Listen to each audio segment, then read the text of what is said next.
We back. We bite, baby. As I sip some tea. Man, I sound so much better than I did yesterday on that playback, boy.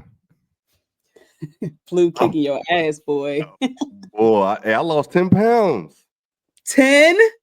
10 pounds. I got on the scale last night after I got the shower. That shit was 10 pounds, yo. So you haven't really been able to hold nothing down. No, yeah, I had no appetite. So like today, I ate some food and shit like that, but I finally ate, so it wasn't a lot, but I needed to have some energy and shit like that. You know how that shit go. But yes, we gonna move this shit along. We got Luka and the Lakers tonight. We got a lot of shit to cover, so we're gonna get in and out. So welcome back to the Best Damn W Show. What is this? Episode 28?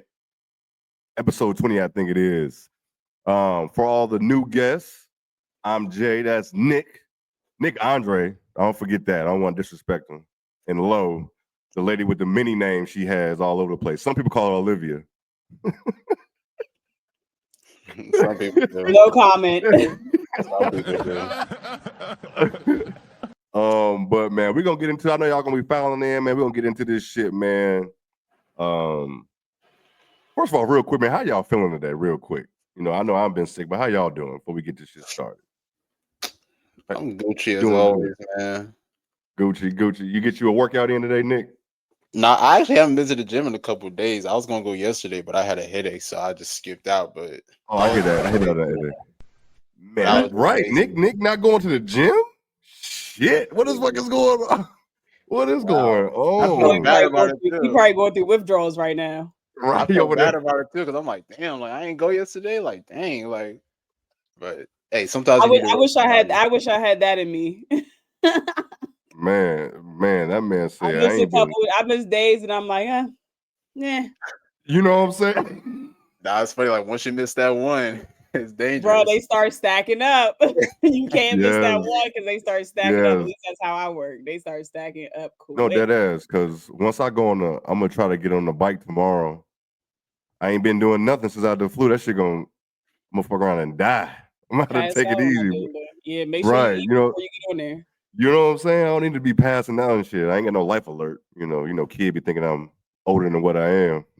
With the ARP. But man, we're gonna get this shit started. We got WNBA, we got college, we got breaking news. Where we gonna start at? What's up, big baby? What up, big baby? Diana Taurasi finally decided to retire from the WNBA. You know, I just never. First of all, I ain't gonna disrespect her like that, man. Hold on, I ain't gonna disrespect her like that. Let me go over her. She a 3-time WNBA champion, 2 times Finals MVP, 1-time MVP. I don't know why I thought she had 2. 11-time All-Star, 10-time All NBA, All WNBA first team, 5-time scoring champion, and WNBA all-time leading scorer, and a many more. How many Olympics she got? 6? That's the record, right, for both sides, ain't it? Correct. That's why she played this last go around to get the record. Yeah. That's people were bitching about it, but guess what? We never gonna see nobody get 6 again. So shut up. We're never. We probably not even gonna see too many players play till they 42. So correct. You know what I'm saying? Like she love hoops.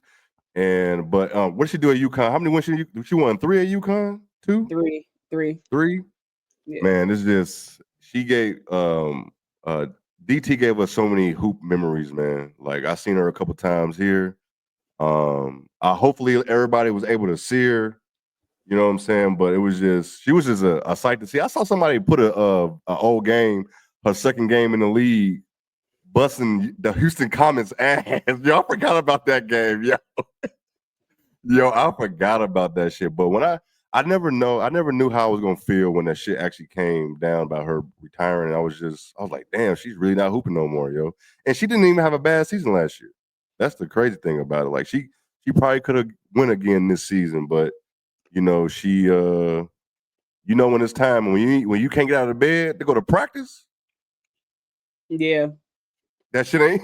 If it's hard to go to the facility, it's time to hang it up. It's no more. Then we kind of saw it on the wall, like, you know, BG getting traded and shit like that. You saw it. You saw kind of like the turnover happening. Who was got Taj got traded and shit like that, and you just saw it. So I'm happy for her. You know what I'm saying? She happy with it. She got peace with it. So, but how y'all feel? How y'all feel about this? I mean, I think it's a end of an era, to be honest. It's a bittersweet feeling. Because Diana Taurasi's name is synonymous with the WNBA. When you think of the WNBA, you think of Diana Taurasi, and you think of just a flat out winner at every level. Like Jay said, has won in college, has won in the WNBA, has won in the world in regards to the Olympics. So just an all-around winner, just an all-around competitor, and probably one of the pettiest people in WNBA history. Yeah. Like every WNBA player who has a welcome to the WNBA moment, it's always involving Diana Taurasi. Like it's just always involving her. And she's one of the players that have like take on that villain role and like really lived up to it. I mean, Jay, you saw it in Chicago when she broke that door, Yes. to lose it.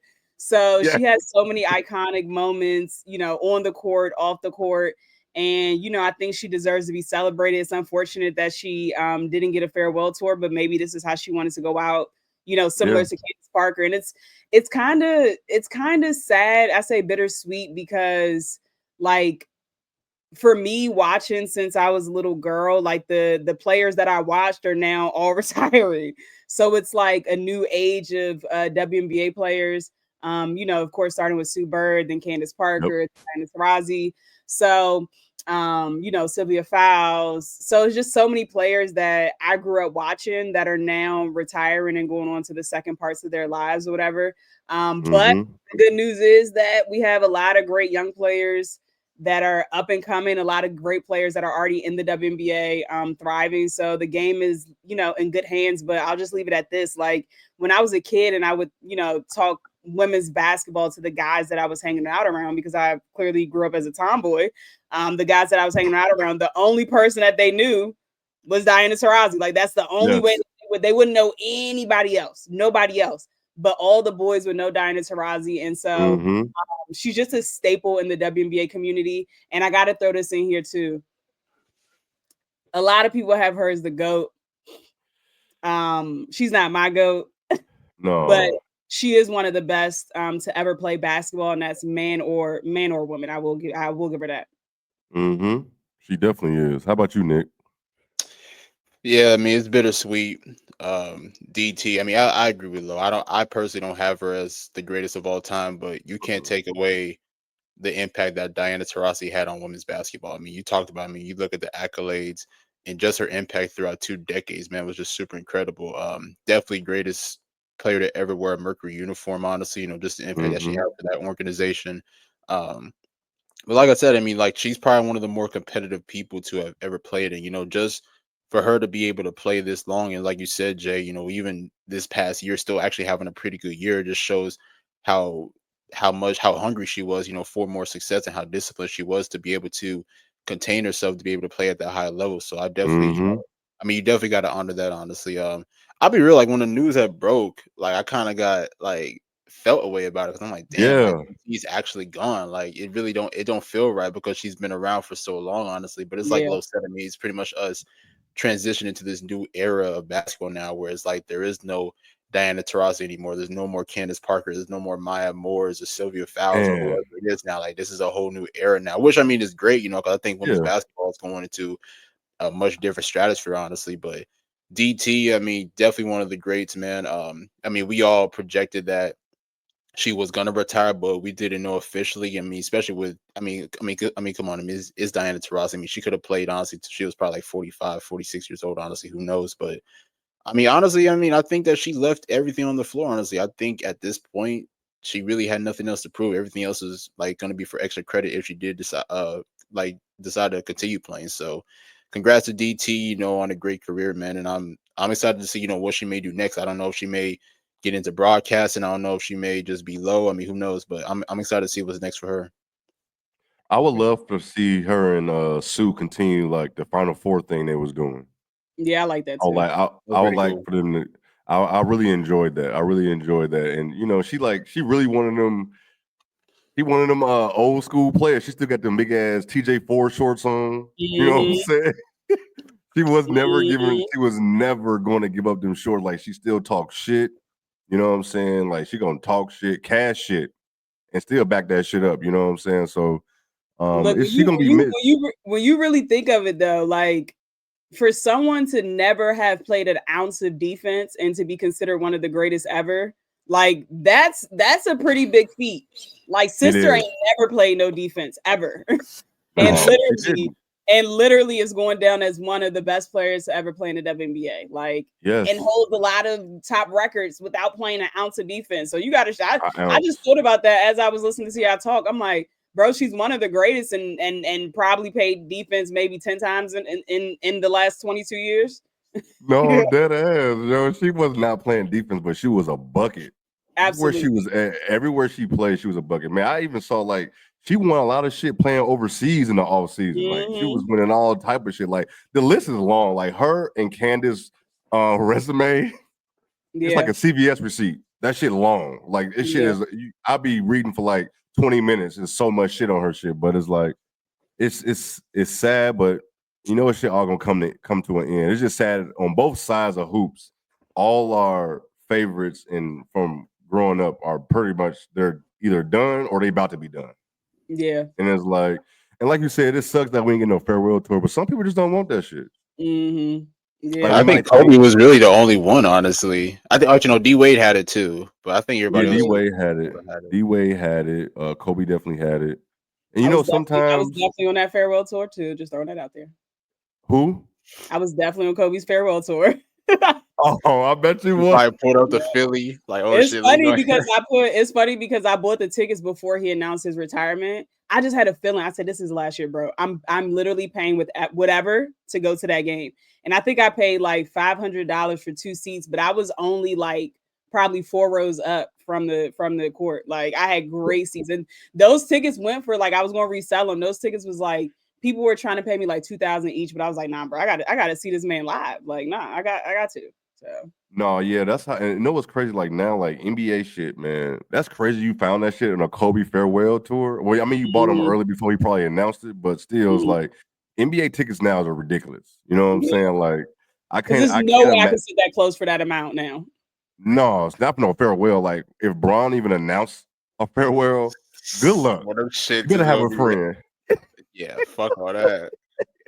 Good luck. Won't be seeing me because I can't afford it, brother. I might have to go to Milwaukee. Me, I've already seen Braun play live, so I'm good. Yeah, I've seen him. Yeah, like I want to see him again, but man, if on a farewell tour, I'm gonna have to go to Milwaukee because those tickets are still pretty cheap up there. But man, yeah, shout out Diana Taurasi, man. What they call her, the White Mamba, ain't that what Kobe named her? Yeah, something like that. I brought that shit up for low only. Bro, could like just honestly, we gotta stop with the Mamba shit. Like we do. Real. No, and we Kobe do. did give her that name. Like Kobe did it himself. That's what I'm saying. But my man is resting, so let's rest the name with it. You know what I'm saying? Like let's just go ahead and transition and rest the name with it. Cause like the gold Mamba, the seafoam Mamba, like please, bro, like please. Like, the seafoam Mamba is insane, yo. Yeah, disgusting. Who is that? Saab. Yeah. Hell no. Get the fuck out of here. And shout out to Cam and Red in here. What's up?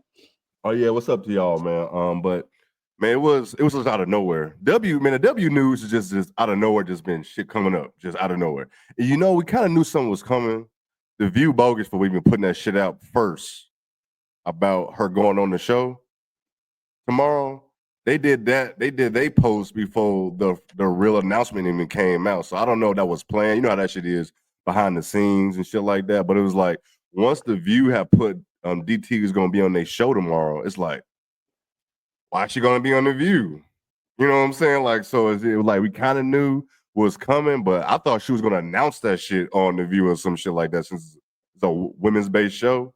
But I didn't even see that she was gonna be on the View. I had a long work day, but I didn't even see she was gonna be on the View. Yeah, like it came out like it was like 2 hours before the announcement came out. So it was like when I saw that, it was like, maybe it is gonna happen. It's crazy. But No lie. When I got back to my phone, we can move on after this. But when I got back to my phone, I was with a patient. When I got back to my phone, I had 57 text messages, and at least probably about 15 of them were about Diana Taurasi. yes, like, I already know. I already know. It was one more thing I was gonna say. If I forgot it, we can just move on. I don't even know what I was about to say regarding her, but yeah, man. Shout out to her, man. Enjoy your family. You know what I'm saying? Go do your thing. It You was already living ducking in that Arizona. family. No, I was playing. hey, shout out to Cindy for dropping the news on our show first.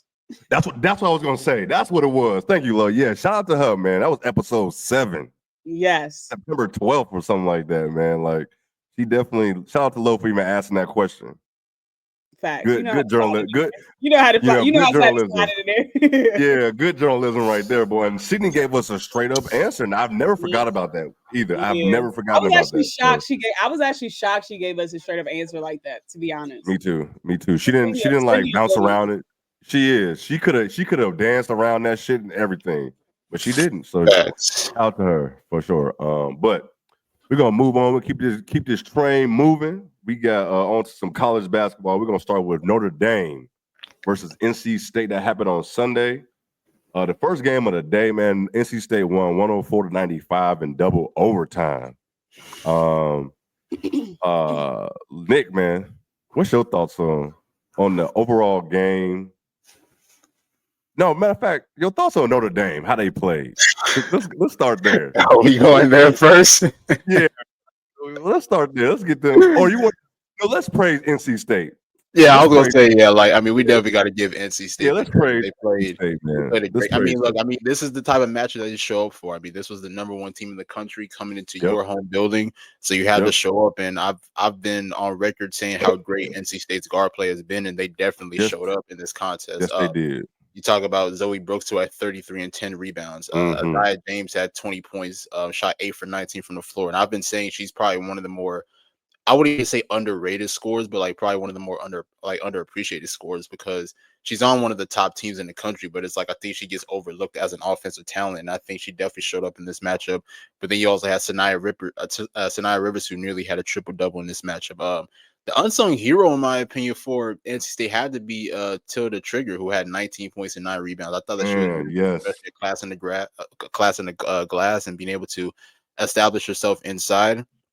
And I'll give it to, I mean, NC State for the most part. I mean, I know that it was a back and forth affair, but NC State just found a way to just continue to just maintain, honestly, and just find ways to be able to win this game. I mean, even when Notre Dame ended up forcing overtime and then they went into second overtime, they were just able to just keep themselves afloat. So I definitely give them credit.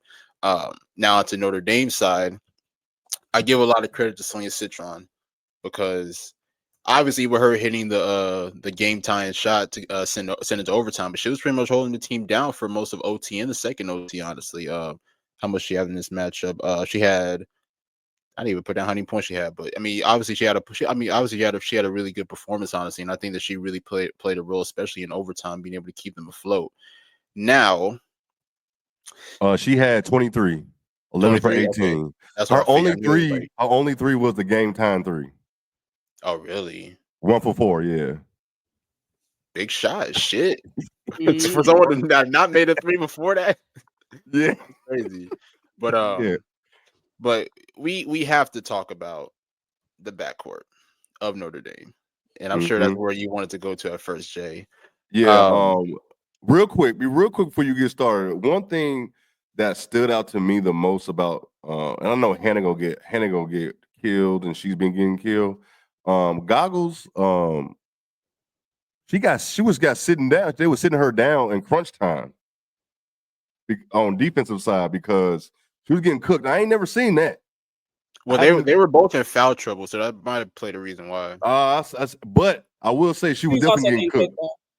She was definitely getting cooked. Yeah, she was definitely getting cooked. Like, and I get the foul trouble situation, but it was like, nah, man, we can't be having her out there. We need to make it a little hard. But I mean, the thing is, when they were sitting her, because the clock didn't always stop, they had to run offensive plays without her, and that's where that's where it's a gamble. So I agree. She's the most legit point on the team. She know how to slow it down and do shit. She have her moments when she don't know how to, but I feel like they both need to be getting some ridicule right now. Not just Hannah, but go ahead, Nick. I mean, they shot 17 for 49 combined in this matchup. Hannah was Insane. 8 for 26 in this matchup. Flat out disgusting. I actually thought Hannah had a really good, I wouldn't even say whole first half. I thought she had a really good first quarter and then probably like partially second quarter. But then after that, like the thing about Hannah is that we love her energy, but sometimes she can be a little out of control. And I think that we saw it Yes. in this matchup where she tended to force the issue way too much instead of looking to really initiate ball movement in their half court offense, honestly. I get it. We know that you're a scoring guard and we love to see you in attack mode, but in those type of games, you got to stay disciplined, especially in your half court sets. And I felt like they didn't necessarily do that. So I put most of the blame on Hannah, honestly. Look, I know that Goggles had a pretty poor performance, but I feel like most of this was really on Goggles, honestly, because you're the offensive initiator, honestly. And I felt like she could have done a better job of just doing a little bit like of everything a lot better, honestly. But honestly, I mean, I look at this Hannah or Olivia, because you said both or both. I'm putting it more on Hannah personally. You putting it more on Hannah, okay? I am putting it more on Hannah, but in these type of matchups, honestly, I mean, I'm hoping that this is a learning experience for Notre Dame, especially now that they have to drop out of the #1 spot in the AP poll. And this is a team that they could possibly see in the ACC championship again. I mean, look, last year they played the championship game, and then Notre Dame ended up winning. So it may be an opportunity that they may have to see this team again, honestly. And maybe that's part of the reason why NC State came motivated because of what happened last year. So, I'm not going to try to dwell on this game too much. I mean, yeah, it is a bad loss, especially losing like this, double overtime. And I even said honestly, like if Notre Dame does not win this game in OT, I don't think they'll win this game. And then they got outscored, I think, like 12-3 or something like that in the second overtime. Just pretty much lifeless in the second overtime. But overall, I mean, will they bounce back? Yes. Unfortunately, they're playing Florida State on Thursday, and I don't really want to talk about that. But overall, I mean, I just hope that this is a learning experience for Notre Dame, and hopefully they can bounce back after this. Yes, go ahead, Lo. I mean, I agree. I think that I saw a lot of think pieces. They haven't lost a game since November, bro. Fuck are y'all talking about? Like, it's okay. Like, they literally have not lost a game since the end of November. Like, please calm down. Was it a bad loss? Yes, but they've lost 3 games all season. And they took them to lose. They took a double overtime, and Hannah and Olivia played terrible. Correct. So, and that's the thing. Like, they literally shot the ball terribly and still had a chance to win it. You know what I'm saying? 95 points and shot bad. I'm telling you, right? And so I'm not on like the panic train as everyone else, but I do think that they have problems that they need to address. And one of the problems is the backcourt, although I still stand by them being the best backcourt in women's basketball right now. They have to, before they don't have that much time, but before the tournament starts, even the ACC tournament, EL's gonna have to have a conversation with both of them. And I don't think it's because at this point in time, it's too late in the season to sit them down on the bench. Like, it's just too late. Like, you're not gonna do that now. Now, if she would have did that 10 games in, 7 games in, different story. But now it's go time. You need your best players on the court, period. Like, if you wanted to teach a lesson, now ain't that time. You know what I'm saying? Like, now it's just not that time. You know what I'm saying? Pull it down on Malaysia. You said what? I was saying you can't pull it down on Malaysia. Yeah, not when the conference tournament starts next week. You know what I'm saying? But if Olivia comes back, this will be an issue next year as well. Hannah and Olivia, 2 very, very, very talented elite guards with piss poor decision making at times. Like, just really bad basketball IQ. Just really bad time and place. Like, just knowing your personnel, like certain passes that Olivia is trying to do. You don't do that to Koval. You know what I'm saying? Like, you have to know your personnel. Like, you're not throwing a low bounce pass to somebody that's a big center like she is. You know what I'm saying?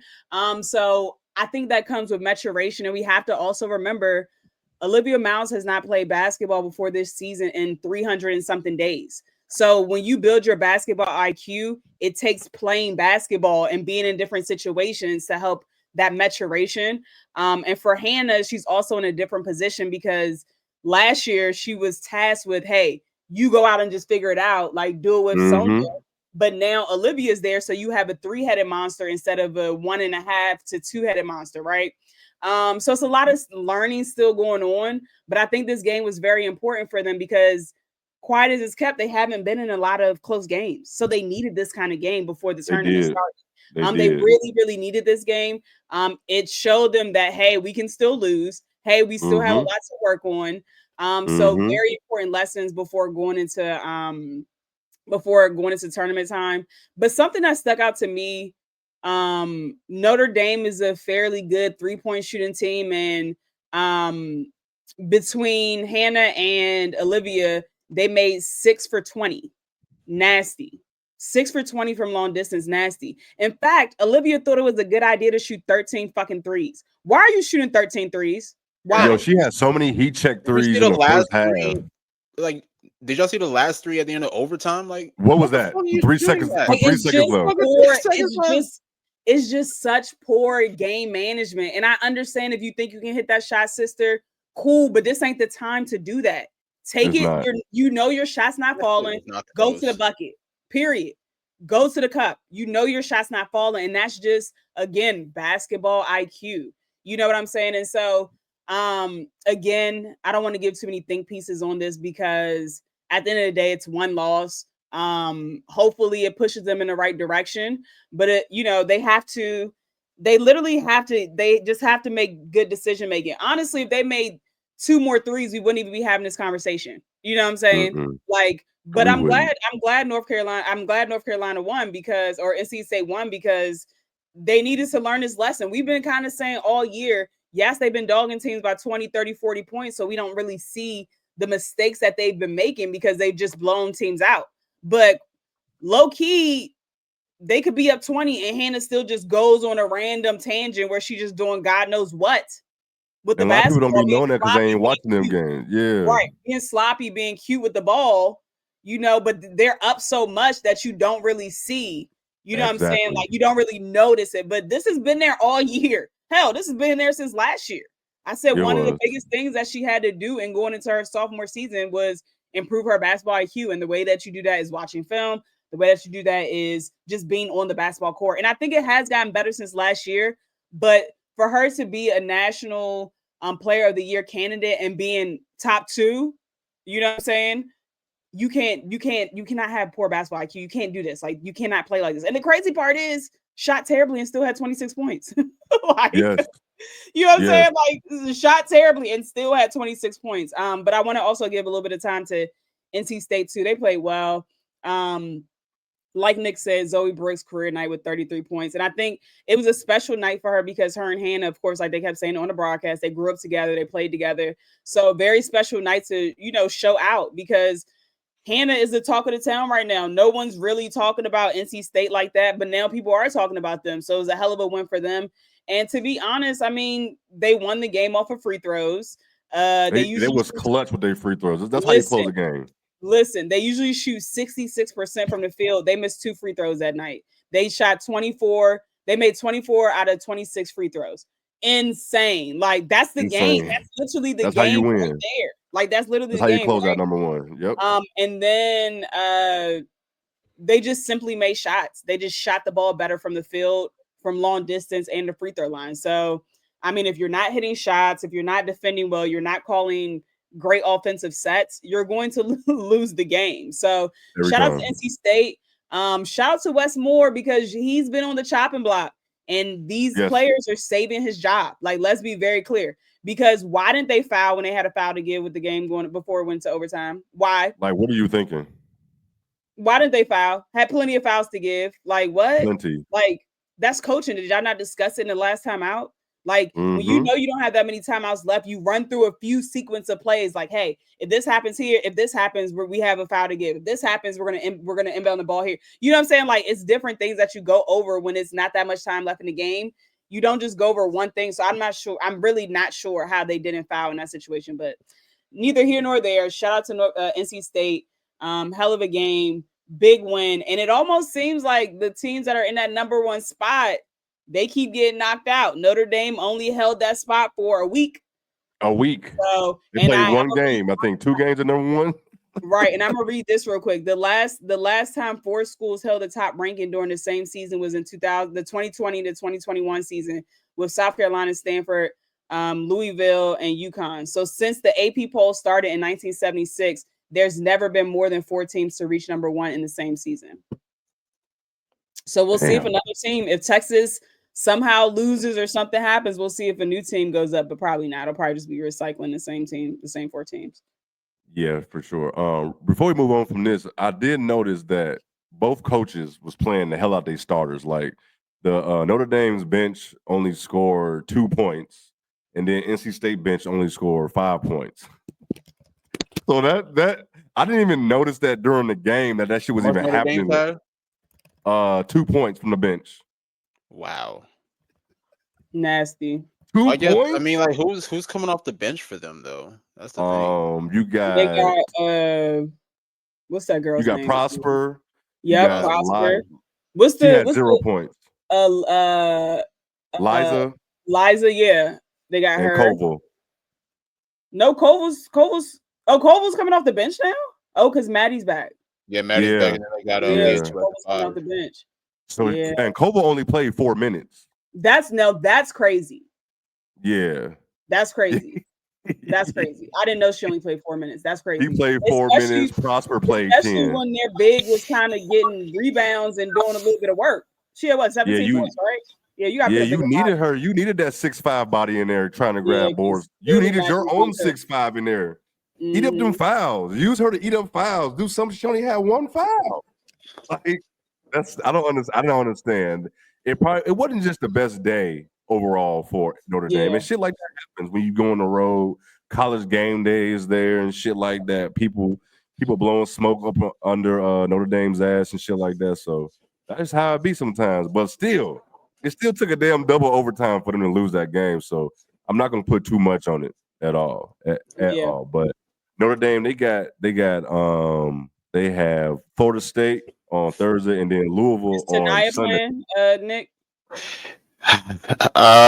They're on day-to-day right now, both her and Amari Gordon. They didn't play in the Georgia Tech game either, which they did end up finding a way to win that one. But yeah, that was a big one. I hope she do because I want to see her. Shit. I was saying, I hope she does. I mean, it's the wrong time to be hurt. But the thing about it's the wrong damn time. But the thing about it that kills me is that she was on the side of the bench in the Georgia Tech game, and then during timeout, she was up jumping around and shit. Like Nick mad. And I can just imagine Nick at home watching the game pissed or at the game mad as fuck when that shit goes on. I ain't gonna lie, like y'all, like I be thinking like one day we should probably do a Florida State playback because everybody knows how much I love the team, but I'll be mad as hell when I watch them. Like as much as I love tonight be annoying me, dog. That shit is so funny. That is funny, but even I'm watching the Lakers be pissed, cussing them out. Nah, Wiley, y'all never want to see me watching the Bulls if I ever watch them. Y'all don't want to see that shit. He said if I ever watch. I'll be right. I'll be around here pacing and shit, cussing their ass out. But Notre Dame got to finish like what Florida State, and they got Louisville on Sunday. College game day gonna be there on Sunday, so we're gonna see how they finish off the season. And we can just move on because hang on real quick, Jay. Wiley, hey Wiley, pull up that pitch on the big screen. I need to get people's reaction. Oh my god, on the Summer Jam screen. Yeah, that was crazy, bro. They wild for that one. I don't know who the fuck made that shit. Bro, that is so wild. Like, why they playing with that girl like that? That is so wild. Bro. They did it like literally after the game too. I'm like, damn. They had that shit ready, yo. People are very talented though. Like people are very. You know what I'm saying? Like, they had this ready. They had this ready. I don't care. They didn't just make this within like 2-3 minutes. No, they didn't. They had that shit ready for. They was waiting for her to have a game like this to do this. That shit was in their draft. Oh, I do want to ask you this: does this mess up Olivia's stock a little bit this game? Because it was scouts and shit there. Everybody but the Sky. Well, we know why now. I mean, I think she's fine. I mean, it's one game, honestly. Yeah, was it a poor performance? But if you ask me, like, if she does decide to come out, she's still top 2, top 3. If you ask me. Yeah, definitely. No, for sure. No, I don't. I mean, it's one game. No, Now, yeah, I'm not. if she plays the same way throughout both tournaments, oh yes, it's a wrap. Stay in school, sister. Oh yeah, for sure. Stay in school. Definitely. Since I was talking about Louisville, we're gonna move on to a little bit with Kara Lawson. We need you to come to the front. Come to the front, young lady. Oh, it was nice. It was nice talking to you when you came to Notre Dame, but we got some questions for you, man. We understand losing Notre Dame, shit like that, with some questionable coaching, but then you go home that Thursday and you lose to Louisville at your house, and it was tied going in the fourth quarter of that game as well. So it's like, I don't know, man. How y'all feel about Kara Lawson and Duke? Is she not getting the right staff? Like, it's okay to be a defensive coach, but you got to be able to find somebody who can implement offense, and that's the main problem. Well, I'll give you guys these numbers right here. So these are the numbers, or these are the amount of points that Duke scored in each quarter of that game. They scored 14 in the first quarter, 15 in the second quarter. Oh, this is against Louisville, right? Yeah, against Louisville. Yeah, okay. 14 in the first, 15 in the second, 16 in the third, 17 in the fourth. Brother, you go all is junior high. That's junior high scores. 20, exactly. that's junior high numbers. Junior high kids insane. But I think that's the thing, though. It's like, I mean, look, Kara, if you ask me, she's one of my personal favorite coaches. I love how she preaches defense with that school. Honestly, I always compare her and Coach Yo, because both of them are really defensive coaches. But one of Duke's biggest struggles is offense, honestly.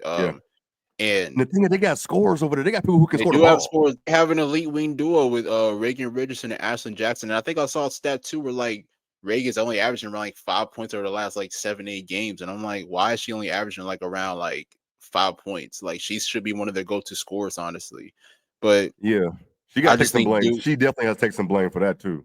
No, 100% honestly. But I think that's probably gonna be the one thing that holds Duke back from really making it far in the tournament, honestly, whether it's the ACC tournament or just the regular NCAA tournament, honestly. I mean, we all know that they can strap up on defense, like we're never going to question that, but the offense is going to be a main issue. And like, who's really your go-to player? Is it going to be Ashlyn Jackson? Is it going to be Reagan Richardson? Is it going to be Tiana Mayer, the point guard? Like, who knows what it is? Who knows what it's going to be on a nightly basis? No, look, I mean, even with their struggles offensively, especially last year, they still made it to, I think, the Sweet 16 when they played against UConn, honestly, and they beat teams like Ohio State, heading even in that tournament. But I think that's been one of the things that's held back, especially when you're playing in a ACC conference that has like so many great offensive teams, whether it's Notre Dame, whether it's Florida State, whether it's Louisville, or whoever it is, like, or even NC State, honestly. So Duke, honestly, like, they're always going to get their respect for the way that they play on the defensive end, but that's always going to be the big question mark for them is, can they get it done on the offensive end? Now, as far as for Louisville, give credit to them. I've been very hard on Louisville, but they have been playing well as of recently. Give credit to Jalea Williams. I think your mic is going out, brother. I think your mic went out. But I agree with what Nick is saying. It's a tell oldest time though. Like, we've been talking about this last year. When Duke was playing, like, the same thing. Like, offensively, they just simply can't score. And I don't know if it's their recruiting. I don't know exactly what it is. I don't know if it's just Kara not calling the correct play calls. But also, they don't have any dogs on their team. Like, it needs to be somebody that's going to step up and be the leader. I thought it was Reagan Richardson, but it's no way you average 5 points for the last couple games. That's just not happen. Like, it just shouldn't happen. So, like, you need somebody that's going to step up and be the leader of that team. And if no one does that by tournament time, it's going to be an early exit for them. I mean, Duke can fuck around and be a first weekend exit.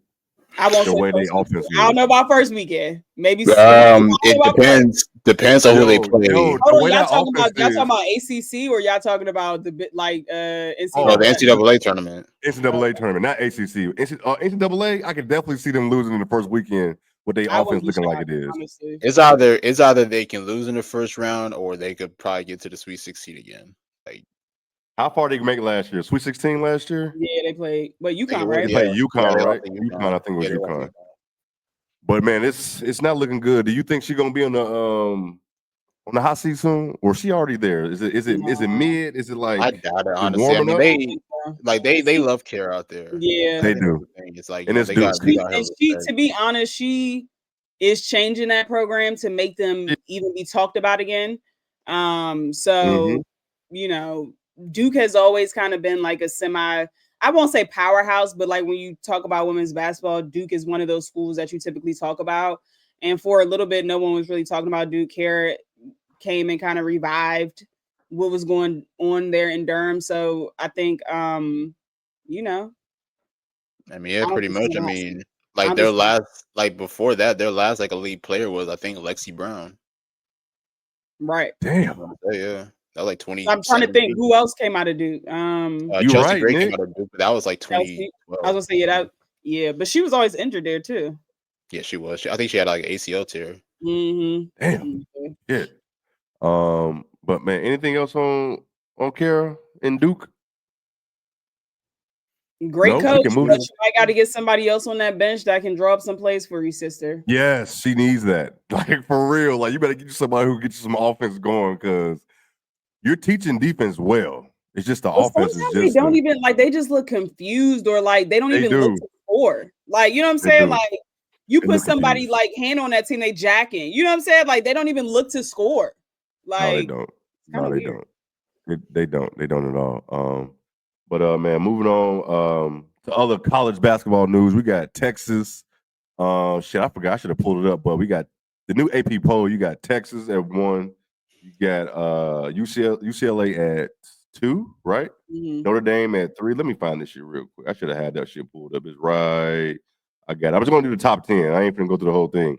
Texas, UCLA, Notre Dame, USC, UConn, South Carolina, LSU, North Carolina, NC State, and TCU. One thing before I give it to y'all is that one thing I think AP should have never did was drop UCLA to number 3 when they first lost to USC. And so then you had to make it do the same thing with Notre Dame. You got to drop them to 3. So it's like Texas got to be number 1 team by default because I feel like if UCLA was number 2 going into this week, they'd be number 1 again. You know what I'm saying? So, and then last night, Texas just did not look good against Georgia on the road, yo. That shit was like 27-20 in the third quarter, like it was a football score. Like, I just don't, I don't know. But how y'all feel about Texas?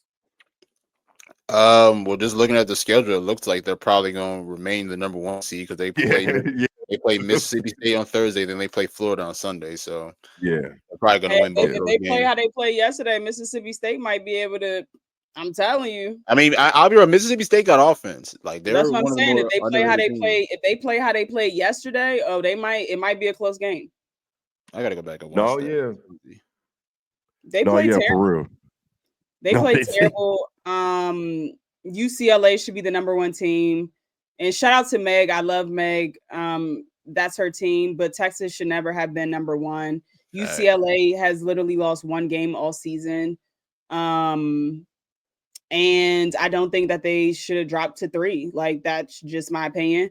I guess I understand why they moved Texas to 1, but I don't agree. They have never at any point in this season have they played like they were the number 1 team. In my opinion, they haven't. And I just don't believe in them. you know, and I, semi kind of met Madison Booker's mom on Twitter this week. And so I'm not gonna go too hard on them, but I just don't see it. That shit was funny. I just don't see it. It's something not clicking completely with them, and maybe they'll just click at the right time because some players and some teams just happen to play their best basketball at the right time. So maybe that's their story. But Rory and Madison are still learning how to play together. Madison is going through a very poor shooting slump right now. So eventually she's going to get back into her rhythm and get back into being more consistent, especially in the mid-range, because that's usually where she eats. So I'm not really too mad about the scoring right now. Juju had this kind of stretch, you know what I'm saying, where she just was shooting the ball poorly. So at law averages, probably the next 2 games, she might come in and score like 25 points each. So, you know what I'm saying? So I'm not really worried about that. It's just a team in totality. I'm not sold on them. Like, I just don't see them winning a championship. I don't see them being the number 1 team. I just don't see it. I just don't. No. What were they ranked last week? What were they, 3rd? 2. They were Talking about Texas, right? Yeah, they were 2. Texas. What's up, Tom? Yeah, someone like UCLA. They weren't even top 2 to me. Like, yeah, when UCLA lost to Notre USC. Dame. Yeah, when they lost to USC, talking about UCLA, they dropped them to 3 and moved Texas to 2. So what the fuck are they doing back there? Like respectfully, like what's going on? Like, you moved UCLA to 3, now I don't know. It's just so it's all over the place. So like you said, if they don't lose, they're gonna finish number 1. But in other college news, somebody said, go ahead. BC said, "Have you guys talked about W News?" No, we're gonna get there. We're gonna be quick because my Lakers playing some minutes, so let's wrap it up. We're gonna get there. And more college news real quick. South Carolina bounced back. They beat Arkansas and Vanderbilt like we thought they would. Shout out to Joyce Edwards, more freshman of the week. Yeah, definitely. Shout out to her. LSU beat Kentucky 65-58. I'm kind of glad they did because they Georgia Amore was getting too much. Like, she was just getting too much smoke for me, man. Like, she needed to have a bad game so people can chill out for real. But yeah, they had her two or 3 in the draft. I'm like, who? Yeah. What? After that one game against Oklahoma, they had bumped her up way. I'm like, oh hell no, y'all tripping. Really, y'all doing too much. But LSU, I will say, I'm gonna give them credit. One thing I'm saying, I'm gonna give them credit, but they are probably the best bad team in college. Yo, they can look so bad. Like, I'm talking about, and then all of a sudden, they turn up and they win the goddamn game. You know what I'm saying? Like, they will look so bad in the first 3 quarters. I'm talking about awful. And then that 4th quarter come around, and then you be like, what the fuck? And they win. So I gotta give them credit for that. So what else we got? I don't know if y'all got anything on them games. If y'all watch that game, real quick, I want to get y'all's thoughts on this. Like, I want to know who y'all think is the better all-around team. Like, we know about individual talent, but who is the better all-around team between LSU and USC right now? Just team, not talent. We all know probably talent-wise, USC got the best talented player, but team. I'm going LSU. Yeah, man, I'm going LSU as well. They do. Mad at it. And they got the better coach.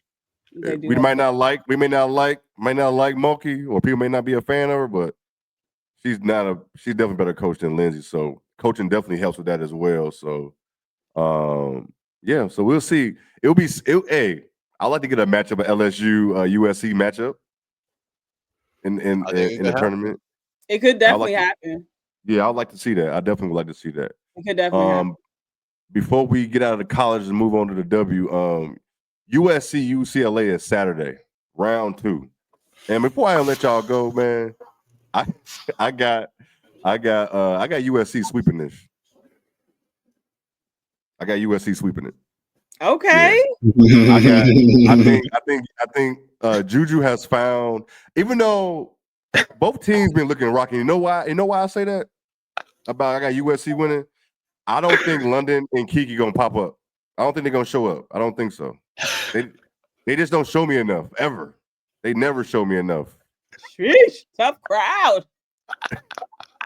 Hey, Jay going in, boy. I don't know why that's so funny when it is. Because Jay just came out. You out the gates. Like, basically, he was like, "Yeah, USC sweeping UCLA ass." Like, basically, is what you said. No, it's not even. I'm not even. Y'all funny. I don't even think UCLA is ass. I just don't trust Kiki or London, man. Like, I just do not. Like, they just never. Guard play. Yeah, I just don't trust their guard play. So when you come to guard play, of course, UCLA. The thing about UCLA is use your cheat code. Lauren Betts. Exactly. Literally what it is. Yes. So that's basically and they didn't do that. So if UCLA come into this game guarding Juju one-on-one with London, and don't give Lauren Betts the ball, they're gonna lose for sure. They gotta defend her differently. They absolutely have to defend her differently. Like, it's no way Juju should have 30 points tomorrow. They have to defend her differently. And BCSC, it says they we gotta have tomorrow? a conversation about. I mean, when they play this weekend. Oh, like, damn! My bad. Like, I'm getting too excited. Oh my god, damn! But BC said we gotta have a conversation about Kiki Rice. We gonna have a conversation about her next Tuesday. We gonna put it on the calendar. Yep, we definitely are. It's time. I'm gonna talk about it now. I'm gonna give her this last game this weekend. But it's time to have a conversation. And it's hard because she's from the crib. She from my city, you know what I'm saying? But we're going to have a conversation. I feel that, yeah. We're going to have a conversation for sure. Man, your city got the Hoopers, boy. I'm trying to tell you. But it's a documentary. Boy. It's called Something in the Water. Yeah, it is, man. It's something in the water over there. Yeah, Felicia. I had my Lakers hat. I'm ready. I thought you did a wardrobe change before we got. I thought you did. I'm ready. But yeah, that's who I'm going with. Y'all got USC win. Are y'all going with USC or UCLA? But we were all wrong last time, so. As I was saying, I really don't know, honestly. It could go either way. I mean, you're gonna need another generational game from Judea. I mean, that's just pretty much what it's gonna have to come down to. Like, I'm not trusting everybody else to really step up. I mean, I'm not saying that they all can't have good games, but Juju she got to be like spectacular, honestly, in order for them to win. That's just pretty much how it's going to be for the rest of the season. Correct. Oh, yeah. It's now Juju time. Like, when it gets towards the tournament time, now it's really time to get the money.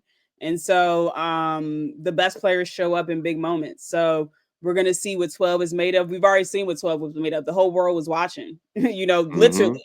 The whole world was watching, and she came out and gave him 38 and 8 blocks.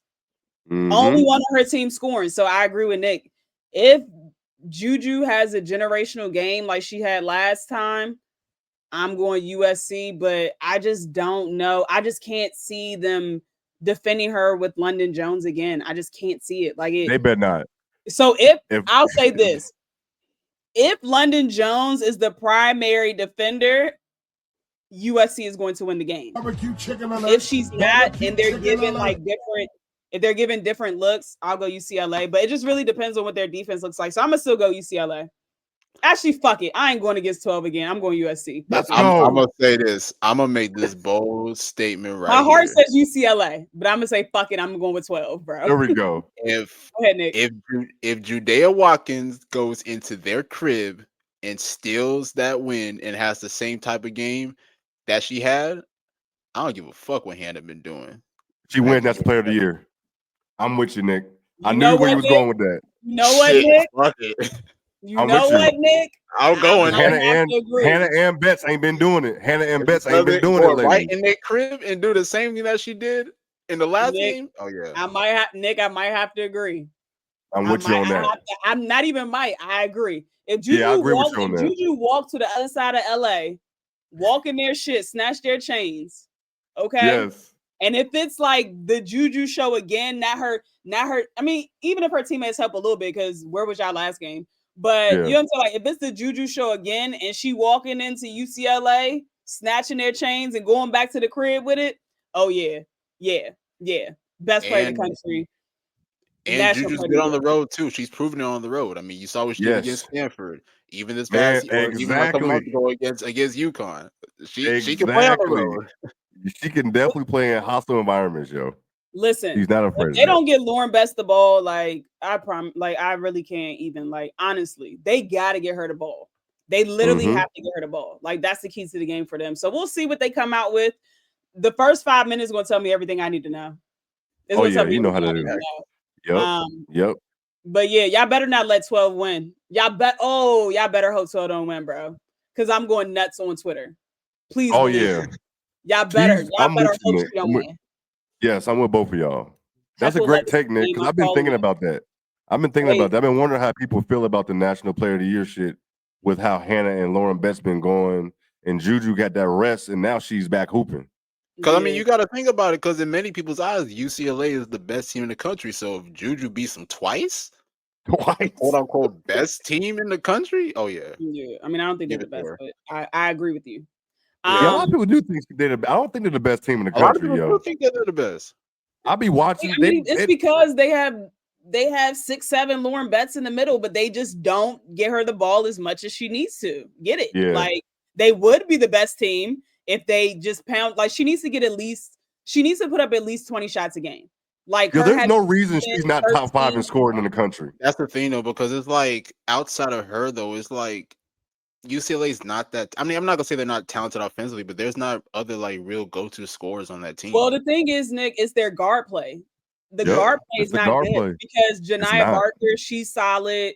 Right. Tamia Gardner coming off the bench, she's solid too, but the guard play is just not where it needs to be. It's not. But I'm gonna go out on a limb and say one of the freshmen, I don't know which one of the freshmen on USC is going to step up tomorrow.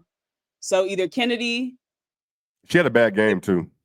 Huh? The last time Kennedy had a bad game last time. Yeah, she did have a bad game. So shooting wise. Right. It could be a Kennedy type of game. Heckle, Howe, one of those three are going to have a good game.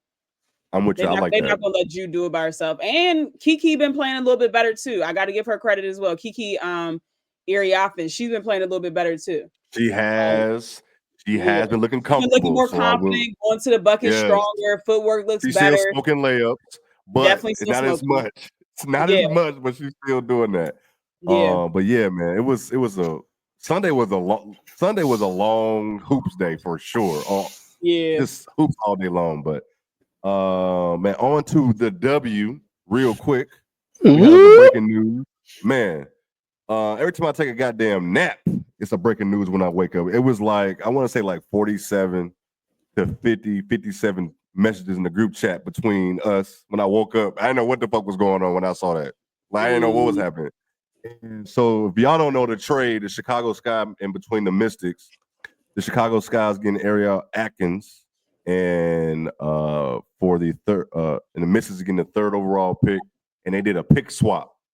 A goddamn pick swap, I don't understand. Like, I don't mind the trade, but the pick swap just don't make no goddamn sense to me. I just don't know what was the wrong draft too. Like, what the fuck y'all doing? Wrong goddamn draft. 2027. Like, really? Like, what are you doing? And then that's my thing. Like, that's my problem with Chicago front office.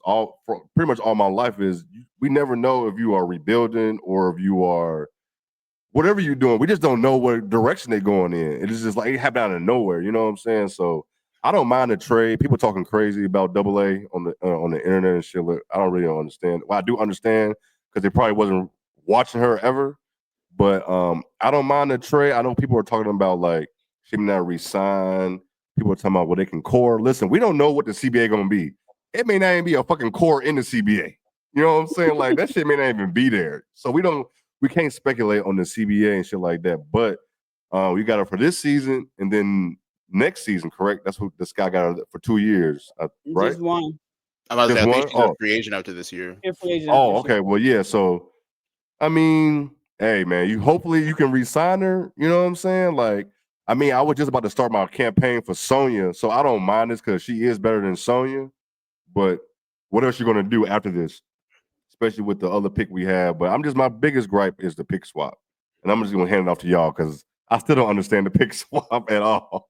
But, Lo, I'm going to go to you since you are the resident Mystics fan. I think you are. It depends on what day. It depends on what day, to be honest with you, brother. But I go where Juju goes. So whatever team she goes to, that's where Lauren will be. Chicago fans are very confusing. Yes. The Chicago front office and organization, very confusing. One second, the fans want to maximize Camilla and Angel, which I think they should. That's their bread and butter. But at the same time, they want to hold on tight to the 3rd pick. You can't have it both ways. Like it's either you're going to build a veteran team around them, or you're going to use the 3rd pick to get another young player that is not going to be better than Ariel Atkins next year. So let's just be very clear about that. Whoever they were going to pick at 3, I don't care who it was. They were not going to be better than Ariel Atkins is going to be this summer. We're At all. talking about a winner. We're talking about somebody that won a WNBA championship in 2019 with the Mystics. We're talking about somebody that has been an all-star before. We're talking about an Olympian. We're not talking about a scrub, okay? We're talking about somebody that averaged 14.9 points last year and was available, played 40 out of 40 games. That's important for a team that's always injured over there in Chicago. You know what I'm saying? Someone that shot 43% from the field, someone that shot 35% from deep. So they're not getting the scrub. And we haven't even got to the defensive part yet. What was the main issues last year for Chicago? They couldn't shoot the ball. No one on the team could shoot. Yes, Kennedy could score, but she's not a shooter. Let's be very clear. Secondly, the issue was getting the bigs the ball, getting Angel and Camilla the ball. Ariel Atkins can do both. She can score the basketball, she can defend the perimeter, and she can get the bigs the ball. So you got what you needed. Like, what are we doing? And I get it. I understand when people are saying, oh, she's just here on a rental. You know, she might not be here, but that's the WNBA this year. That's going to be the WNBA next year because you have new teams coming in. You have the new CBA. It's a risk that you have to take. I think Chicago didn't want to have to draft a young player and then still develop Camilla, Angel, and that young player too. Oh, that makes sense. Let's go out and build around these, build the young people with these vets. So they went out and got Sloot. They went out and got Kia. They went out and got Ariel Atkins. Like, they still have Elizabeth Williams. So you know what I'm saying? Like, they have a good mix of veteran with a good mix of young people. And they still have a pick. They still have a pick this year as well. I agree with y'all in regards to the 2027 pick swap. But basically what they're banking on is that they're going to be good. They're going to be good. They're going to be better than the Mystics, and that they'll get to keep their pick. So that's what they're banking on. Listen, you have to take some risk in order to win, and I think that this was a good risk for them to take. And I think that if the fans stop acting fucking toxic, and if they win some games, if they win some games, then maybe she will stay. How do you know she won't resign? You know what I'm saying? If they're winning games, she sees that they have a clear plan. They already have a good coach. We already know Tyler can coach. Like, the city is beautiful in the summertime. You know what I'm saying? Like, she might want to stay. But if she got to deal with the shit that the fans were, that players were dealing with last year, the locker room issues because fans and Twitter and social media is getting into the locker room, she's out of there. So fans keep saying, oh, she's not going to stay. Act normal, and maybe she will stay. Go ahead, Nick. I'm definitely I agree with that. I think that's a conversation that we need to have for another time, because I think fans do play a huge role in, like, these players and their decisions as far as where they want to go as far as free agency and stuff, because nobody wants to deal with a toxic fan base. So I definitely agree with that, especially with Sky fans, because Sky fans will have think pieces immediately after the game. Like, they could lose one game, Ariel could probably shoot, like, I don't know, like 5 for like 15 or something like that. They'll be cooking her for like 12 hours. Like, cooking her. But overall, like, I like the trade. Honestly, I was confused on it when it first went down, and I'll talk to y'all about it. Only reason why was because I guess now I understand, like, because I didn't know, like, I knew that Angel Reese was going to be a pivotal piece for Chicago, especially in their future, but I didn't think that, like, that was the player they wanted to build their team around, like Angel Reese and Camila Cardoso. Like, I didn't know, like, that was going to be their players that they built around. But I think this trade pretty much showed that they're looking to build around those two players in particular. So I'm not mad at it. I just didn't know, like, if those were going to be the players. And honestly, I mean, I think, obviously acquiring a player like Ariel Atkins is really huge. I mean, Lo pretty much explained. I mean, she's a WNBA champion. She has a lot of playoff experience. She's a terrific two-way player. And I think one of the biggest things that Chicago needed was elite guard play, honestly. And I mean, look, is Ariel Atkins like a superstar in the league? No, but I mean, she's a player that can get it done on both ends of the floor. So that's definitely a plus from that aspect. I mean, she could definitely get the ball to the bigs. She could take matters into her own hands and score, at all three levels. So I think it's a pretty good move, honestly. I know that they might have taken the risk. They might have taken the gamble because, I mean, it is uncertain whether she would come back this year. And you could have acquired a young player in the draft who could have, been a good piece for the next, like, 4 or 5 plus years. But at the end of the day, honestly, I mean, I guess it doesn't really hurt them, honestly, just because, like, this draft is still uncertain, honestly. Like, we don't know if these players are, like, if a lot of these players are even coming out, honestly. Like, they might say, hey, I'm going to stay here next year in college. So I guess when you look at it from that aspect, that's why it's not really a bad deal, if you ask me. Now, the pick swap is, I agree, Jay. I think it's absolutely insane. Like, when you look at the 2027 draft, I mean, you could potentially get. Well, I don't know if they would get the number 1 pick and get Juju, but there's still a lot of other players that they could potentially get. Heading to Chicago in that 2027 draft, honestly. So that's kind of like franchise changing players too. Literally, yeah. So I definitely don't get that, especially for a player like Ariel Atkins. I mean, no disrespect to Ariel. I think Ariel's none at all. Exactly, but I just also want to throw out there that I think people believe that this draft class is a lot deeper than it actually is. Yes. You know what I'm saying? Like, it's not. I'm so glad you said that. Like the fact, and this is I love her game. I think she's one of the best guards in women's college basketball. But like the fact that Sonia Citron is projected to be at 2 or 3 in the WNBA draft is kind of crazy. She's not even a top option on her team. She's the third option. Not even top 2. That's a crazy thing. She's literally the third option on her team, and she's probably going to go either 2 or 3. Like, so this, and that's no disrespect to her. It's just we just came from a draft class where we saw 8 to 9 studs come in and immediately affect their teams. You know what I'm saying? Like immediately affect their teams. And that's not this. And that's also not going to be 2026 outside of like Lauren Betts, Tanaya. I won't even put Kiki up there because I have no clue what she's doing. So outside of those two, yes, it's other players in there, but you get what I'm saying, like Flage, whatever she decides to do. But outside of those 3, it's not like 2027 is when the real dogs are coming in, when the real that's the generational one right there. Right, I can come in and produce immediately, and even if I can't come in and produce immediately starting, I can be first off the bench and still give you buckets, still defend, do whatever I need to do. Like that is the draft class that people need to be tanking for, to be honest. You know what I'm saying? Yes. So you literally swap your pick? Come on. And I get it. You can't be banking on you being good because anything can happen. Somebody can get hurt. Yep. You can have injuries. Yep. You know what I'm saying? Like anything can happen. So it's like anything. Like, come on now. So it's just I didn't understand that. Like, I don't mind the trade. I just want to know your direction. You know what I'm saying? No one knows the direction of the sky. Like at 1 minute, I think Nick said, we don't know if you're rebuilding. You don't know if you're going to do in this direction. Then you do this trade. You know what I'm saying? And fans want this. You can't have them both ways, like Lowe was saying, or you can't have it both ways. You know what I'm saying when it comes to that. So what's your backcourt? Is it going to be Ariel and Sloot? Yes. I can't think of no. I think that's right. I mean, would Kia start at 2 and then you move Ariel to the 3? How tall is Ariel? I thought couldn't Kia go to? I thought Kia would be the 3rd. How tall is both of them? Maybe Kia goes to 3. I don't know. I don't know how tall they are. So basically, real quick before we move on, it'd be Camilla, Angel, Kia, AA, and Sloot as they starting 5, pretty much going into the season. Kia is 6 feet, so yeah, she could probably play the 3. Yeah. They also got Michaela. They low-key got some players though. They got Michaela coming off the bench. E. Will's gonna be healthy coming back. She had a great start to the season last year. Ashley Wiley, you can just put up the clip now. It's not a clip. I meant to put it up when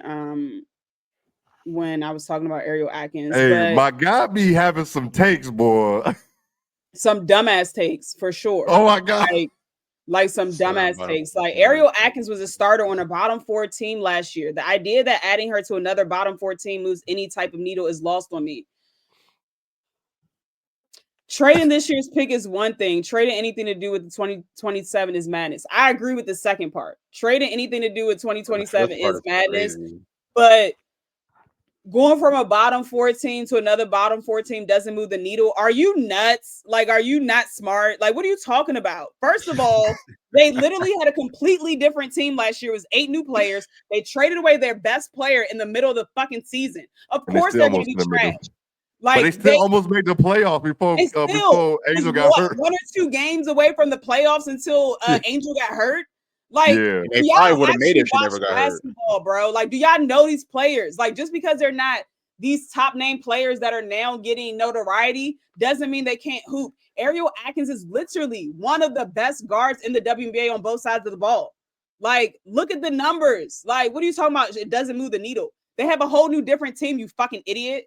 Like, and one thing She be going. One thing about like, they have a whole new team. Like, what are you talking about? Like, what? Anyway, go ahead. Nick, she be going, boy. She be going, Nick. Hey, this how low be in the group chat, y'all. Just so y'all know. Edit that out. Kids watch this. And one thing is he do watch a lot of hoops and he be having some good takes. Sometimes his stuff do be all over. Yeah. Guess what? A broken clock is right twice a day. Yes, he has some good takes. Sometimes, okay. And a broken clock is right twice a day. Next. Beck Allen might start. I forgot about Beck Allen. There's so many teams. Oh, I forgot about Beck Allen too. That's the thing though, because it's like they acquired a lot of key vets. That's what I'm saying. They are a playoff team. Like, what are we talking about? Like, Chicago's a playoff team. If everyone stays healthy, they are a playoff team. Like, they low-key have a squad, and now they have a good coach now. I mean, no disrespect. But they have let me say they have a more experienced coach. How about that? Let me say they have a more experienced coach that has won championships, that has been on a championship, caliber team. He knows what it is to win championships in the WNBA. No, that's facts. You can't argue facts. That's definitely what it is. So it's gonna be exciting. I didn't even know she was in AU. Damn. Man, I've been slipping. I ain't been watching AU. I've only watched the game of AU, respectfully. I watched 2 games and I didn't see her. Yeah, I forgot who I watched. All right, y'all, let's wrap this up because the first quarter is already in session. All right. Here we go. Real quick, Unrivaled was going on. I'm not even gonna go through all that shit. We got like 3 more weeks for Unrivaled, but I just want to shout out Angel this week for Unrivaled. She really been hooping. I mean, people been, you know how it is when she go off. People, I saw people saying shit like, she make her layups next year. Talk about that bald motherfucker. Try to talk shit about Angel Reese for doing the little like hootie hoo thing with the lunar. Oh shit, I forgot about this. Fuck out of here, man. Your shit only get like 2 views, man. Fuck out of here, talking shit. Yeah, that was dumb. Say that, Angel dominated Fee. She dominate Fee. Yeah, people need to. I just want people to let her grow gracefully. You know what I'm saying? Like people yesterday was saying she make her layups next season. Her only competition is Asia. Wrong. Let's just stop there. Whoa. Wait. Yeah, like you know how the people be on Twitter, man. People on Twitter was talking about her only company is Asia if she make her layups next year. Oh, Wally, you funny, man. Shout out Wally, man, on 1s and 2s, like always, man. Best producer out here. Just let you know that right now. But yeah, like I want to shout out Angel. Like she's really doing her thing. She's been hooping. She's been hooping. She's been doing her thing. Like she's working on moves. Her move. I mean, it's not sound, but she's getting there. All we want to see is improvement. If we don't see improvement, that's why we get mad. But we see improvement. So then she has an off season. She got this. She got training camp. You know what I'm saying? Going into the W. So it's gonna be fun. So I'm happy to see her going off like that. She's incrementally gotten better. Like you can tell every game she's feeling more comfortable. But that's also what happens when you play with a true point guard. You know what I'm saying? Like, exactly. But you also can see that Angel has definitely put in the work. Like she's putting in work outside of Unrivaled. And so you got to respect the work. You got to respect the work. She does. I mean, she's definitely been playing well. I think what also, because I went back and I watched the game that they had against Phantom, and I think one of the things that stood out is like just her being able to show her versatility as an overall player. I mean, obviously she's been playing really well in the post, but people also got to see too, like she's been handling the ball a lot more too. And I think especially when she's put in lineups, because I think obviously now with Kalia Copper out with injury, I think now she has to be relied on more to show more of her ball handling and her playmaking ability, which she has been able to show that. Passing that thing. Yeah, she was. I mean, there was lineups where she was with it was her, Chelsea Gray, and then Lexi Holland. I mean, she was pushing the ball in transition, feeding the shooters. Like, I gotta give it to Angel, man. Angel's been playing really well. But I wanted to ask y'all this too, though, like, especially when you look at how much she has got better. Like, could we potentially see her as a most improved player in the W? Not this year, but maybe like in another year or two. Yeah, I think so for sure. Because it's gonna be difficult next year because you're gonna have Rakia's gonna have a better year, Caitlin gonna have a better year. Angel's gonna have a better year. I'm sure Aaliyah Edwards is gonna have a better year. Who? Somebody else I'm missing in that. Camilla can have a better year, so it's gonna be hard like these next couple of years for her to win. But she definitely can for sure because this draft class is just so deep. But she definitely. And I want people. I saw somebody saying she's gonna be like 20 and 10. If Angel only averages 10 rebounds, that's not gonna be good for the Sky. I'm just gonna let y'all know that shit now. if she's only averaging 10 rebounds a game for the Sky, that is not going to be good. Period. Oh yeah, Brink. I forgot about Brink. She been hurt so did long. She averaged 12 or 13 last year. Why would it go down? Exactly. Why y'all want her to average 20-some points so badly? You know what I'm saying? Like with that team, they don't need her to drop 20 every night. Yeah. What opinion. The fuck, yo? Hey, if she's like 15 and 15, 18 and 15 with some blocks, I'm good with that. I'm good with 18 and 15 is crazy, bro. It is. Crazy. Yo, if she averages, she can do it though. That's the crazy part. Like she can dead ass do it. Like that's the crazy part. Without even shooting threes, like and middies for real. Like she could really do it. Like that's the crazy part. Yeah. She was like 13 and 13 on like 29% last year. Exactly. So let it get to not even 40. Let it get to like 38. That's easily 18 and 15 right there. Yeah. So with some blocks, she's gonna get some blocks. She's gonna get some steals. She's gonna get some assists now. So it's just it's gonna be fun. But let her just grow gracefully. You ain't gotta be putting too much gas on it. That's how people start hating players. That's how that should start. So I don't got too much about us before we go.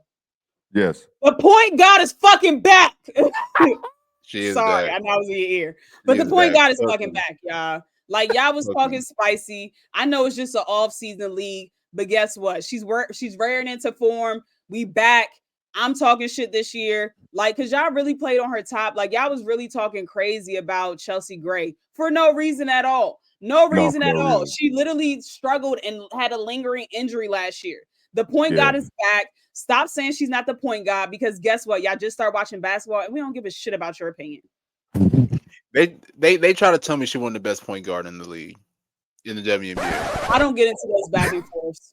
It's crazy as hell. Like I'm not. I already tweeted a year ago. Chelsea Gray is the best point guard of all time. So you talking about she ain't the best? I said she's the best point guard of all time. So y'all telling me in the WNBA right now? Come on now, I've never seen a player do, and I've been watching basketball since '97. Stop it. And I'm gonna tell y'all. I'm gonna tell people this shit too. Foot surgery and hip injury. Damn. That's crazy. When it comes to this, like whenever she's like, when we all can just see that she's not the best point guard in the league, because that shit does happen. Father Time gets everybody. Absolutely. She will still be the point guard. Correct. Because y'all is still calling Chris Paul the point guard in the NBA, and he ain't been the best point guard in the league in a long time. And he hasn't won shit either, if we're being honest. Ain't won a damn thing.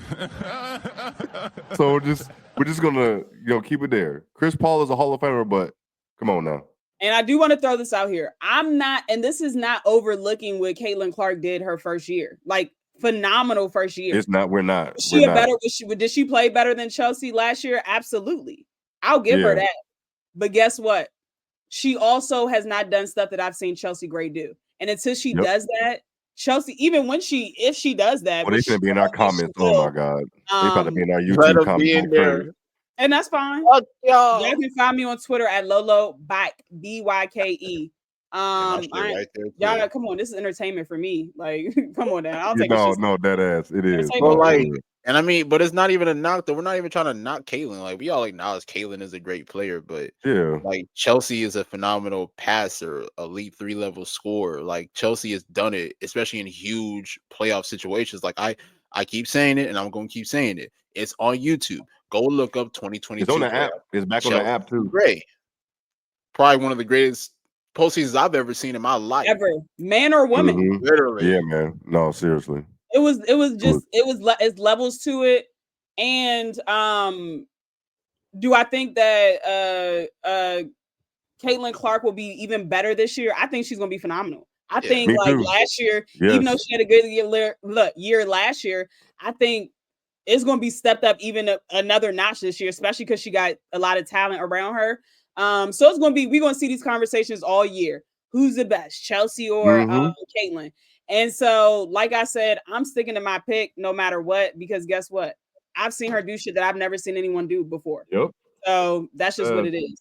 And the basketball IQ, I think that's the main thing. She's doing all this without turning the ball over 5 times a game. You know what I'm saying? Yep. No, I'm with you.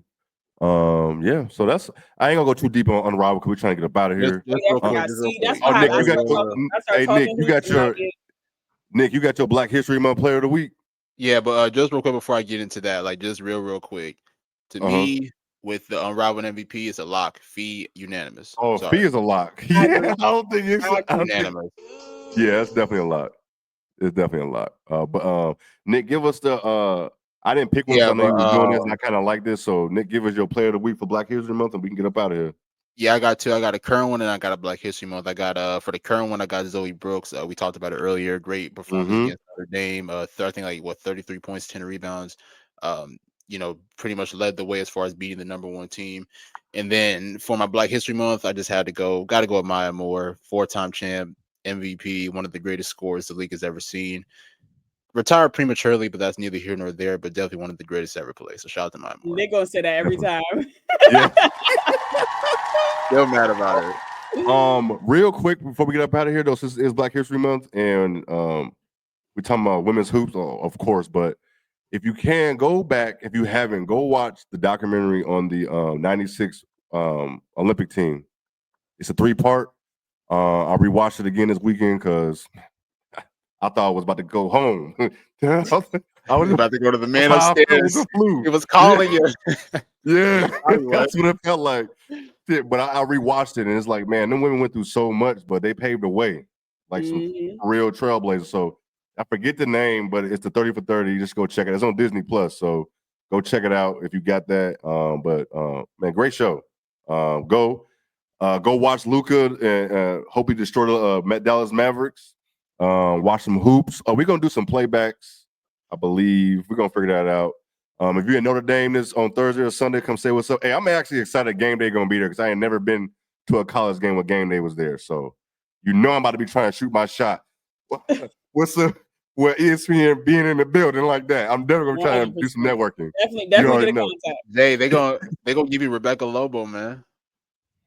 If she get us on, that's fine. Hey, that's fine. Fuck it, yeah. Lobo, Brian Rucco. I'll delete every tweet I ever tweeted about her.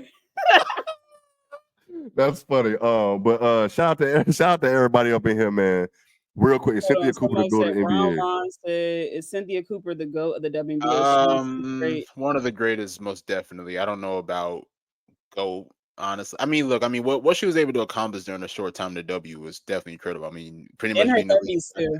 Exactly. I mean, being a leading factor, being able to win those first 4 titles in the WNBA. She's definitely a candidate as one of the greatest, if you ask me. I don't know if she is the quote unquote GOAT, but she's definitely in that conversation. She's in my top 5. But I'm not mad if somebody says that she's the greatest of all time. I'm not mad at it. Yeah, like me either. I'm not gonna argue. I ain't gonna argue on that. Yeah, me too. I ain't gonna argue that. The thing is, right, 4 finals MVP too. Like Cynthia Cooper, like she was a fucking hooper, dog. Like she could flat out score the basketball, and then you have your running mate as Cheryl Swoops, so you don't really have to defend like that because Cheryl Swoops got you over there. You know what I'm saying? Like her job was to just go out and flat out score the basketball, and that's what she did. Just for the young kids, whoever's watching this who never seen her, go to YouTube. Like Cynthia could just flat out play basketball, and it's sad that we didn't get to see her hoop in the WNBA when she was younger, because I think that she might have been like the undisputed GOAT if we got to actually see her 1000%. like hoop for like let's say she hooped as long as like a Diana Taurasi. We probably wouldn't be having a conversation about who the GOAT is. You know what I'm saying? So we wouldn't. We would not. Yeah, Ron, I'm not mad at people. Yo, Ron, we trying to get out of here. Yeah, I'm gonna give you. Look, this is my last one. I'm gonna give you this. I got to watch my Lakers. Who's my top 5? I have Candace. No, I'm about to say we already know one. Like, come on. I have Candace, Coop, Catch, Asia, and who's my 5th?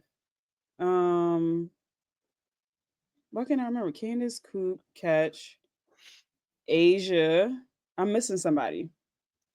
You do yours, Nick, while I'm thinking. I'm missing somebody. All right, cool. I got Cheryl Swoops, I got Candace Parker, Asia Wilson, Maya Moore, and Tamika Catchings. I really can't think of my 5th. That's crazy. My bad. Checking on that. That's all good. We started earlier because the Lakers coming on, man. Yeah, we started early. But yeah, you got my top 4. I'll give you 5 next time. Come back next week. We'll be here at 9:30. Yeah, we will be. And if you come to our playback, man, we probably answer that question there too, honestly. to be truthful about that. But yeah, man. Shout out to you, Wally, over there on the ones and twos. Everybody say what's up to Wally. Yeah. Oh shit. Yeah. Maya Moore, Asia, Candace, Swoops, and Cynthia Cooper. That's. I mean. Yeah, shit. Because I know some people here to be like, you're not gonna have DT in there. DT top 10, but she's not top 5. Caitlin Clark. Fuck out. Oh my God, don't get. Oh, I just love. Even if we don't talk about Caitlin Clark, they be in our YouTube comments like last week. So I know they're gonna be in there this week for I sure. What did you say about Caitlin last week? We didn't. We talked about Asia Shoe. And they still you know how it go. Yeah, for sure. All right, I'm out of here. All right, man. We love y'all. Wally Cutie Music. We love y'all. Peace, man. Subscribe, follow, all that good stuff.